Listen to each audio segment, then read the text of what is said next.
बारिश रुकी तो लोगों ने इस्तिस्का भी पढ़ लिया, लेकिन बारिश हुई नहीं। बारिश हुई नहीं। बारिश रुक जाती है जब अल्लाह नाराज होता है, गुनाह बढ़ जाते हैं, जिना बढ़ जाता है, सूद आम हो जाता है, तो आवारगी आम हो जाती है, नापतोल में कमी आम हो जाती है, तो अल्लाह बारिश रोक देता है। और अगर बारिश होती भी है गुनहगारों पर तो फिर नफा बख्श नहीं होती, नुकसान वाली होती।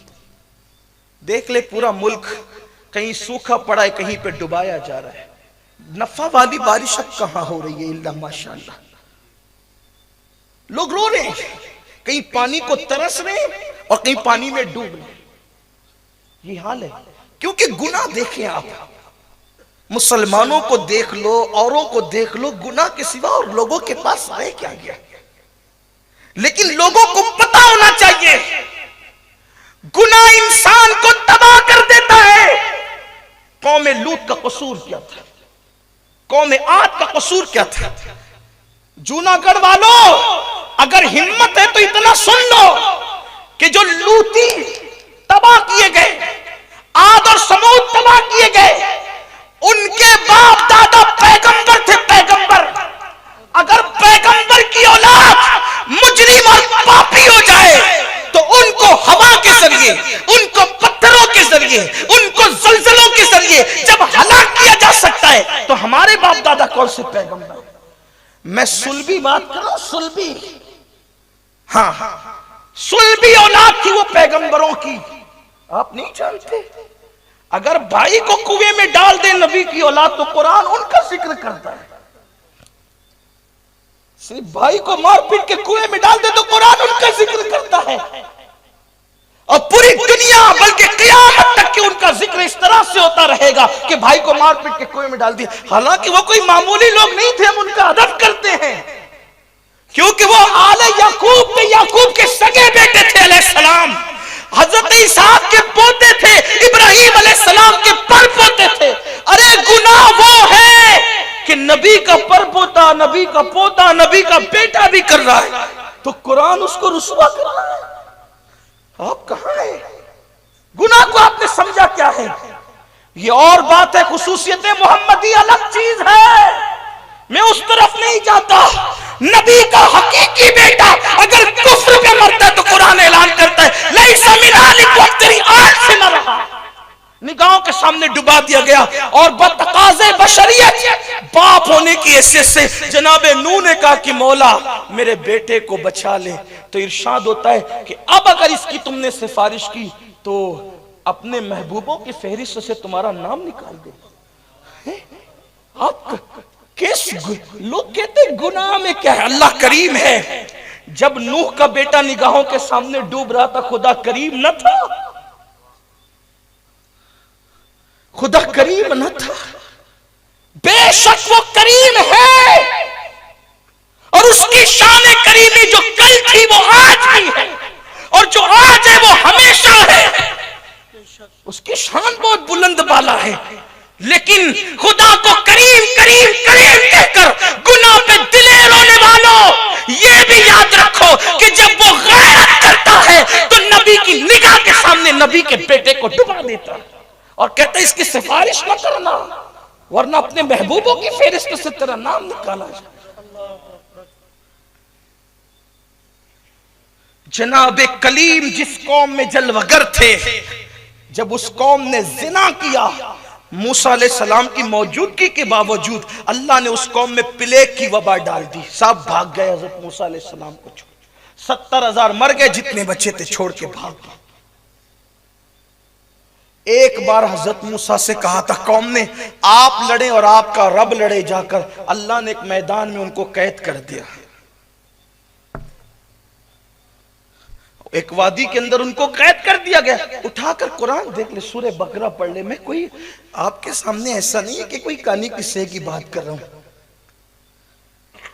अल्लाह जब गैरत फरमाता है, उसका गजब जब होता, मेरे अजीज मैं और तुम क्या है जिसकी खातिर कौनैन बनाए, जिसकी खातिर जन्नत और जहन्नम जो है वो, जिसकी खातिर जन्नत बनाया, जिसके दुश्मनों के लिए जहन्नम बनाया, जिसके सदक़े में सवाब व अज़ाब का निज़ाम रखा, जिसके सदक़े में मीज़ान बनाया, बल्कि यहां तक कहा हबीब, अगर तुझे पैदा करना मकसूद न होता तो मैं अपनी रुबूबियत को भी जाहिर नहीं करता।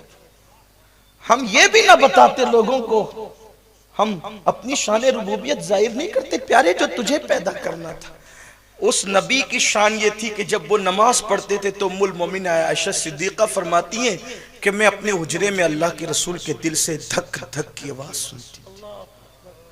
मैंने पूछा एक दिन अल्लाह के रसूल से, या रसूल अल्लाह, आपके दिल से आवाज क्या आती है? सरकार फरमाती, आयशा तुझे नहीं पता, मैं अल्लाह की बारगाह में खड़ा होता, उसके खौफ की वजह से मेरे दिल से जो आवाज निकलती है तुम अपने घरों में सुनते हो। आपसे पूछता हूं, जिसके सर पे शाफ़ा यौमुन नुशूर का ताज सजा है, जिसका देखने वाला, उनको जो देख ले ईमान की हालत में ईमान पे मरे, उसे साहबी कहते हैं, उसको जहन्नम की आग छू नहीं सकती। उनके आशिकों की यह शान है कि अगर वो जहन्नम में पैर रख दे तो जहन्नम की आग ठंडी पड़ जाए। उनकी उस शान की शान ये है कि जब वो पुलसरात से गुजरे तो पुलसरात कहेगा कि जल्दी से गुजर जाओ, तुम्हारी वजह से मेरी आग ठंडी पड़ती जा रही है। वो रसूल खुदा से इतना खौफ करते, खशियत उनके दिल में इतनी है, जिसको देखना इतनी बड़ी इबादत है कि उससे बड़ी इबादत कोई नहीं, बल्कि मन रानी फकत राल हक की शान है। जिसने उनको देखा उसने गोया के जलवाए हक देखा। लेकिन वो इतना डरते अल्लाह से। और यहां तो हाल यह है कि कितनी तावीलें करोगे अपने पाप के लिए, अपने गुनाह के लिए कितनी तावीलात करोगे? नहीं नहीं नहीं नहीं, कुरान उठाकर देखो, अल्लाह तबारक व ताला के अहकामात में तावील करके, तावीलात करके गुनाह करने वालों को खुदा ने सुअर और बंदर बना दिया, और जो उनको नहीं रोकते थे कुदरत ने उनको भी सुअर और बंदर बना दिया। हजरत दाऊद अलैहिस्सलाम की कौम का हाल उठा करके आप पढ़े, उन्हें सुअर और बंदर बना दिया। हम कहां हैं? बल्कि बड़ी माजरत के साथ शायद ये भी हम सोचते रहते, हम कुछ भी करें हम पे अजाब नहीं आएगा, पूरी कौम पर अजाब नहीं आएगा इज्तिमाई, लेकिन इनफिरादी अजाब तो पहुंच कर रहे हैं। ये जो चिराग बुझते हैं घरों के, वो भी गुनाह के सबब से अल्लाह के अजाब के तौर पे बुझते हैं, वरना खुदा की कसम मोमिन का चिराग भी नहीं बुझ सकता। अगर मोमिन गुनाह करना छोड़ दे, तवज्जो फरमाए, अगर मोमिन गुनाह करना छोड़ दे उसका चिराग भी नहीं बुझ सकता, अगरचे आंधी आए। चिराग गुनाह के सबब बुझते हैं। कभी महफिल में लाइट भी चली जाती है तो शायद किसी के गुनाह के सबब से जाती है। आप कहेंगे मोमिन का चिराग नहीं बुझता, मैं कहा सुनो, तारीख है अपनी। हजरत साबिर कलियर ने अपने मुरीद खास, खलीफा खास सैयद शमसुद्दीन तुर्क पानीपति से कहा कि जा करके फला किले के पास चाहे वो नौकरी करो, जिस दिन तुम्हारी करामत का ज़हूर होगा उस दिन समझ लेना अली अहमद साबिर कलियर दुनिया से रुखसत हो गया। अल्लाह अकबर। आमिर के किले की तरफ गए और वहां जा करके फौज में भर्ती हो गए, फौज में नौकरी कर रहे थे। कई दिन तक किला फतेह नहीं हुआ, फिर क्या था? अल्लाह अकबर। बादशाह ने दुआ की, मौला किला फतेह कर दे। ख्वाब में इशारा दिया गया, तेरी फौज में एक बंदा है, अगर वो दुआ करे तो फिर जहां हथियार की ताकत काम नहीं आती वहां किसी मर्द कलंदर की दुआ काम आती है, फतह नुसरत कदम चुमती है। कहा बताया जाए कि वो बंदा कौन है, मैं पहचानू? तो कहा उसकी पहचान ये है कि आंधी में खेमे और घोड़े दौड़ सकते हैं मगर उसका जलाया हुआ चिराग नहीं बुझ सकता। और फिर बादशाह ने देखा, आंधी थी, तूफान था, जब वो निकला तो क्या देखा?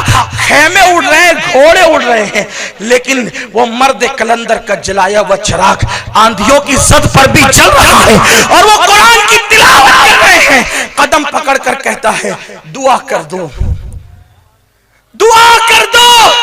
फरमाया हम उस लायक नहीं, हम उस लायक नहीं जिसका पता दिया गया शायद कोई और। कहा नहीं, हमने तो पहचान लिया जिसके चिराग को बुझाने की आंधियों में हिम्मत नहीं, जिसके चिराग को बुझाने में आंधियों में हिम्मत नहीं, क्या उसकी दुआ से बाजुओं की कुव्वत में इजाफा नहीं हो सकता? और हजरत शमसुद्दीन तुर्क पानीपति ने दुआ की और किला फतेह हो गया। कहने का मकसद यह, मोमिन के चिराग भी हवा के दोष पे जलते अगर वो गुनाह न करे।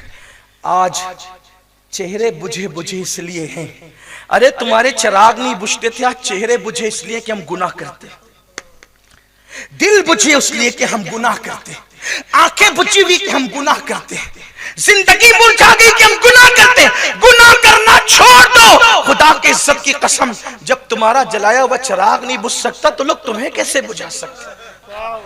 ये कौम से गुनाह करना छोड़ दे, ये कौम से। लेकिन हमने तो वो गुनाह पाल रखे, और गुनाह के बगैर, जैसे मछली को पानी के बगैर चैन नहीं है, वैसे मेरी कौम को गुनाह के बगैर, और वो भी वो गुनाह जिसे जिना कहते हैं, और भी वो गुनाह जिसे आंख का जिना कहते हैं। मैं ये पारसा लोगों की बात कर रहा हूं जो अपने आप को पारसा से, वो जो एंड करते हैं जिना का, वो तो बड़े खतरनाक है, उनका तो कोई बात ही नहीं। उनके लिए तो हदीस पाक है कि उनका ईमान ऐसे निकाला जैसे जैसे जब जिस्म से कुर्ता निकाल लिया जाता। ये तो वो लोगों की बात है ना कि जो तो सीरियलों में भी जिना देखते हैं, आंखों की जानी है, जो औरतों पे बदनजरी करते हैं, आंखों की जानी है, जो पाप करते हैं, आंखों की जानी है, जो। अल्लाह अकबर। तो मैं कह रहा था कि इस्तिस्का की नमाज पढ़ी गई मगर बारिश नहीं हुई। अहले तकवा, अहले ज़ुहद सब मांग चुके लेकिन मुराद पूरी न हुई। इजाबत के दरवाजे पे दस्तक न दे सकी वो दुआएं। ये भी याद रखें इसलिए कि वो हाथ जो सीने तक उठते हैं लेकिन सीनों में कीने भरे होते हैं, वो दुआएं सर के ऊपर भी नहीं जाती। अहले दुआ को कह दो कि हाथों को खाली करने से पहले अपने दिलों को कीनों से खाली करो। दुआ की कबूलियत का इन्हिसार तकवे पर नहीं है, दुआ की कबूलियत का इन्हिसार साफ दिली पर है। जब साफ दिली से दुआ की जाती है तो दुआएं कबूल होती। बहरहाल लोगों ने दुआएं की कबूल न हुई, या ये नहीं कह सकता कि कबूल न हुई, उसका असर जाहिर नहीं हुआ। बहुत अरसा बीत गया, जब लोग मरने लगे और मौत के करीब पहुंचने लगे तो किसी दीवाने को लोगों ने गुजरते देखा, कहा इसी से कह दो। जब कहा कि दुआ करें कि बारिश हो जाए तो कहा ये अपना काम नहीं है, शायद किसी और से करवा ले। लेकिन कहा नहीं आप ही को करना होगा वरना छोड़ेंगे नहीं। बस उसने दो जुमले इतने कहे, अल्लाह जो तेरी अमानत मेरी आंखों में है उस अमानत का वास्ता बरसा दे। बस दो जुमले क्या कहने थे। दुआ के लिए सजे धजे अल्फाजों की जरूरत नहीं होती है, सजे धजे दिल की जरूरत है। दुआ के लिए रदीफ व काफिया वाले अल्फाजों की जरूरत नहीं होती, दुआ के लिए तो शिकस्ता दिल की जरूरत होती है। तू बचा बचा के न रख इसे, तेरा आईना है वो आईना। तू बचा बचा के न रख इसे, तेरा आईना है वो आईना। जो शिकस्ता तर हो तो जो शिकस्ता हो तो अजीम तर है निगाहे आईना साज में। और जब मैं सर बस सजदा हुआ कभी तो जमीन से आने लगी सदा। तेरा दिल तो है सनम आशना, तुझे क्या मिलेगा नमाज में। न वो हुस्न में रही शौकियां, न वो इश्क में रही गर्मियां, न तो गजनवी में तड़प रही, न तो खम है जुल्फे अयाज। सब सुना सुना हो गया है, दुर्वेशी भी अयारी है, सुल्तानी भी अयारी। किससे कहें, कहां तक कहें, क्या कहें। अब तो अल्फाज की सजी धजी आवाजें हमारे दिलों से निकलती है, कभी टूटे हुए दिल से भी उसको पुकार कर देखो। एक बार किसी ने हजरत सैयदना बायजीद से कहा था इसमें आजम क्या है, तो कहा टूटे हुए दिल से जिस नाम से पुकार उसी को इसमें आजम क्या।